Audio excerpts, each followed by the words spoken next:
Des insultes, des menaces de mort, des présentoirs renversés. Les pharmaciens sont en première ligne, eux aussi, face aux violences. Avec une agression en moyenne tous les jours, le phénomène devient préoccupant. 366 ont été recensés en 2022, ce qui représente une hausse de 17% par rapport à 2019. Et c'est sans compter celles qui ne sont pas déclarées. Alors comment expliquer ce phénomène inquiétant ?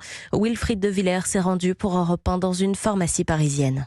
Derrière son comptoir, Pauline échange avec une cliente. Le ton est calme, cordial, mais ce n'est pas toujours le cas, raconte la pharmacienne. Typiquement, la semaine dernière, on a un monsieur qui nous a dit « Je vais brûler toute ta pharmacie, je vais tout casser » parce qu'on a refusé de lui délivrer un médicament. Si elle n'a jamais été agressée physiquement, régulièrement la tension monte, les insultes fusent quand un médicament n'est pas disponible ou qu'il y a un doute sur l'authenticité d'une ordonnance. Hier, ma collègue, elle pensait avoir une fausse ordonnance, mais elle m'a dit « J'avais tellement peur du monsieur que j'ai préféré rien dire ».